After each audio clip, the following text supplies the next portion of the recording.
Baik, Assalamualaikum warahmatullahi wabarakatuh. Pada pertemuan kali ini, ya kita akan membahas materi pengetahuan kuantitatif yang keempat. Ya, Pak, materi pengetahuan kuantitatif yang keempat ini terkait dengan barisan aritmatika. Oke, sebelum kita bahas soal-soal UTBK terkait barisan aritmatika, kita akan memanggil kembali konsep terkait barisan aritmatika. Jadi kalau saya misalkan punya barisan seperti ini, 1, 3, 5, 7, dan seterusnya, gitu ya. Barisan ini memiliki beda yang konsisten. Ya, ini bedanya 2. Dari sini ke sini bedanya juga 2. Oke. Dari sini ke sini bedanya juga 2. Nah, barisan yang memiliki beda konsisten seperti ini, itu disebut sebagai barisan aritmatika. Oke. Apa yang kita harus ingat di barisan aritmatika itu adalah suku ke N. Rumus suku ke N itu adalah A. A ini adalah suku pertama plus N-1 dikali B. Nah, ini rumusnya, suku ke N. Nah, selanjutnya ada yang namanya ini perbandingan. Karena di sini dia beda yang konsisten, ya kan, beda yang konsisten, maka kalau saya kurangin U2 dikurang U1, misalkan gitu, dia akan sama dengan U3 dikurang U2. Nah, karena kenapa? Karena beda yang konsisten. Atau ini kalau kita ubah bisa menjadi gimana? 2 kali U2 sama dengan U1 ditambah U3. Gitu.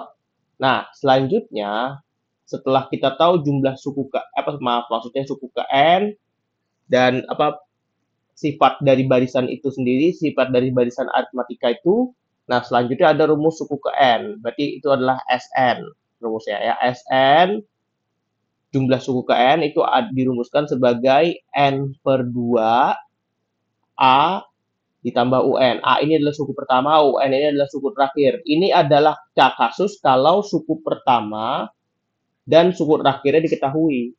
Nah, kalau dia suku pertama dan suku maaf, maksudnya adalah suku terakhir tidak diketahui, maka haruslah UN ini dijabarkan. Berarti kan UN ini kalau dijabarkan adalah A plus N-1 kali B, ya kan ya? Berarti tambahkan ke sini. Berarti saya punya 2A plus N-1 kali B. Gitu ya. Nah, selanjutnya ada lagi rumus ini, rumus khusus. Jadi kalau saya punya jumlah suku ke N dikurang jumlah suku ke N plus 1, S min 1, sorry, itu hasilnya adalah UN. Nah, seperti itu. Nah, selanjutnya coba kita akan lihat soal-soal terkait dengan barisan aritmatika. Nah, contoh soal TBK seperti ini. Nah, jika 11, 7, 3 merupakan barisan aritmatika. Nah, berarti 11, 7, 3, dan seterusnya ini barisan aritmatika. Kenapa disebut barisan aritmatika? Karena dia bedanya sama dengan 4. Nih, beda kesini juga 4. Oh, sorry, maksudnya min 4.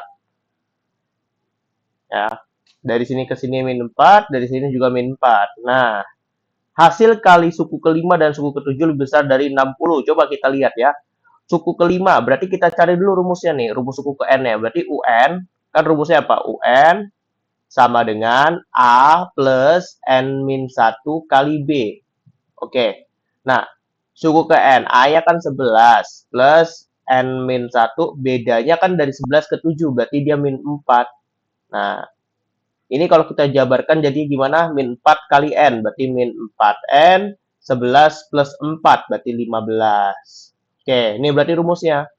Suku ke N adalah ini, 4N plus 15, min 4N plus 15. Berarti kalau ditanya suku kelima, berarti suku kelima, U5 berarti ditanya. U5 itu sama dengan berarti min 20 tambah 15, berarti min 20 tambah 15. Itu hasilnya adalah min 5. Begitu. Lalu kalau ditanya U7 gimana? U7 itu berarti sama dengan min 28 ditambah 15. Berarti hasilnya min 13. Kalau saya kalikan hasilnya adalah 65. Oke, berarti yang pertama ini benar. Nah, Kalau yang pertama benar, kalau pernyataan seperti ini, yang ketiga pasti juga benar. Jumlah 5 suku berurutan selalu ganjil. Oke, kita punya sukunya apa saja di sini, misalkan yang pertama dulu nih.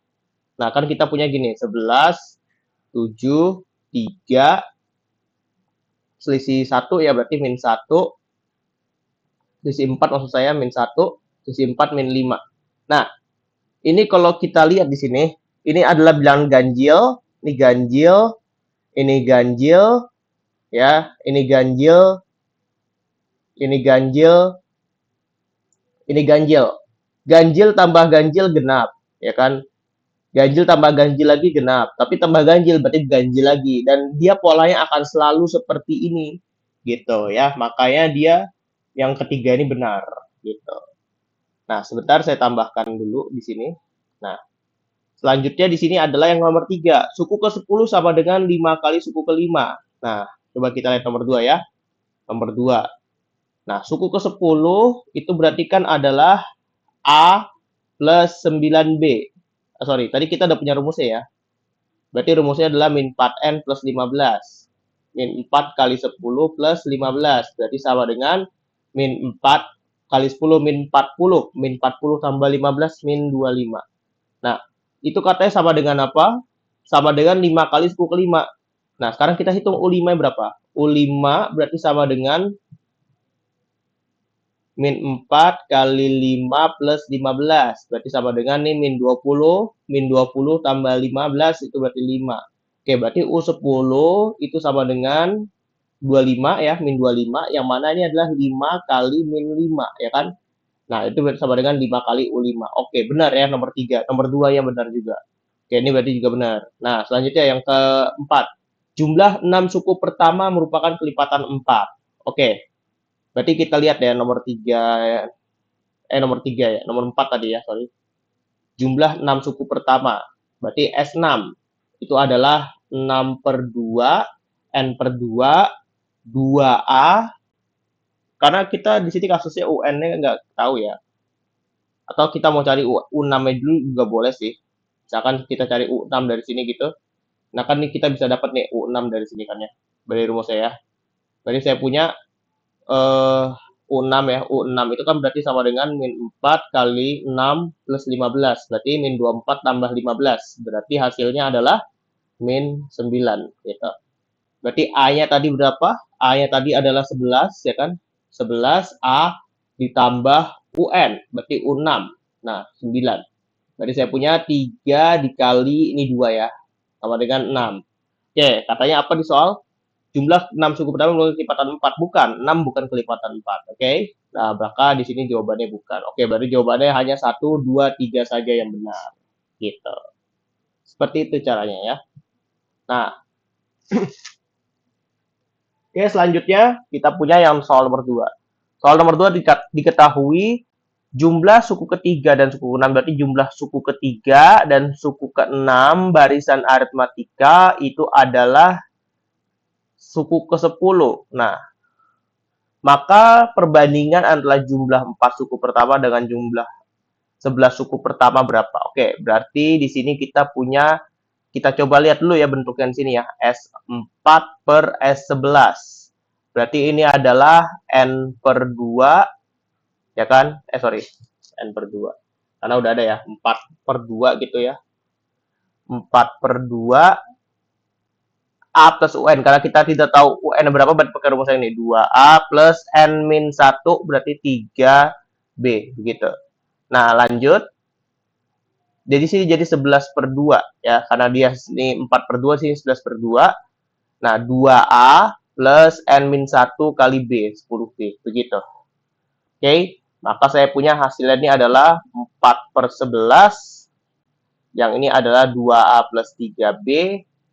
Yang ini adalah 2A plus 10B. Oke.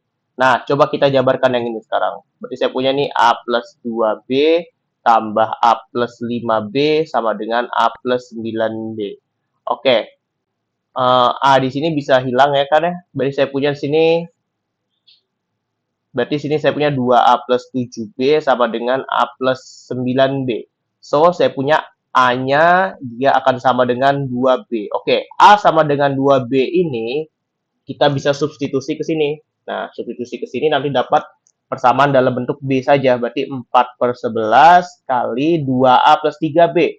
Berarti saya punya 2 kali 2B. Berarti 4B tambah 3B, 7B. Per, nih, 2 kali 2, 4.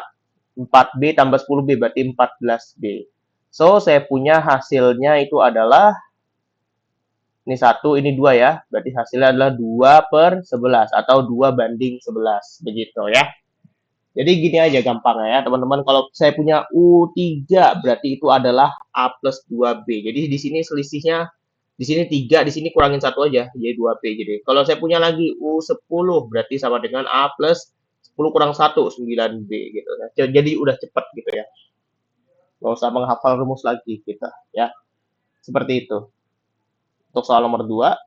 Nah, untuk soal nomor 3, jika Y-3, 16 merupakan baris aritmatika, maka nilainya berapa? Nah, seperti yang tadi saya katakan, ada rumus yang begini, beda aritmatika itu selalu sama, berarti U2 min U1 sama dengan U3 min U2. Kalau kita sederhanakan, tadi kita dapat apa? 2U2 sama dengan U1 tambah U3. Nah, 2 kali U2 berarti 2 kali U2 itu 1 sama dengan U1 tambah U3, berarti Y min 3 plus 6. Berarti saya punya 2 sama dengan Y plus 3. Maka Y-nya sama dengan min 1. Begitu caranya. Oke. Nah, sekarang kita lihat soal yang terakhir. Oke, ini soal pernyataan cukup tidak cukup ya. Oke, suatu barisan bilangan terdiri dari 10 suku. Berapakah nilai dari U9 per U3? Nah, yang pertama katanya cuma diketahui U4 sama dengan 7. Nah, di sini coba teman-teman lihat. Barisan bilangan. Bilangan apa? Barisan bilangan apa? Aritmatika, barisan aritmatika kah? Geometri kah? Ya, belum tentu kan. Kita nggak tahu bilangan apa. Mau diketahui U4, 7, tapi kan kita nggak tahu barisan bilangan apa. Ya nggak? Nah, coba kita nomor 2 aja. Nah, nomor 1 nggak bisa ya kalau dipakai sendiri. Karena kita nggak tahu barisan apa itu. Setiap bilangan setelah U1 adalah 5 lebihnya dari bilangan sebelumnya. Misalkan saya punya di sini U1-nya dimisalkan A lah ya. U2-nya berarti A plus 5 gitu ya. Kan 5 lebihnya. U3 berarti A plus 10 gitu kan. Dan seterusnya. Nah, pertanyaannya U9-nya berapa? Nanti perbandingan masih dalam bentuk A plus ini. A-nya berapa ini? Kita nggak tahu. Gitu. Ya. Nah, ternyata saat dua saja juga nggak bisa. Nah, lalu gimana kalau nggak bisa keduanya? Apakah langsung tidak bisa digunakan pernyataannya? Tidak ya. Kita coba dulu yang jawaban C, yang dua pernyataannya digabungkan. Nah, coba kalau U4 7. Berarti saya punya, kalau di sini kita punya U4-nya berapa ya? Berarti A plus 15 kan ya. Ini kan U1, U2, U3, berarti U4 nih kan ya. Sama dengan 7. Berarti A-nya sama dengan min 8. Oh, saya bisa dapat U9 dari sini kan. Kan A-nya min 8. Berarti saya punya barisan begini. Min 8, min 3, 2, dan seterusnya. Maka, untuk menjawab soal ini, maka dua pernyataannya harus dipakai secara bersama-sama. Seperti itu. Oke? Mungkin cukup sekian untuk pembahasan soal barisan aritmatika terkait soal-soal UTBK-nya. Kita bertemu di video selanjutnya lagi. Terima kasih. Wassalamualaikum warahmatullahi wabarakatuh.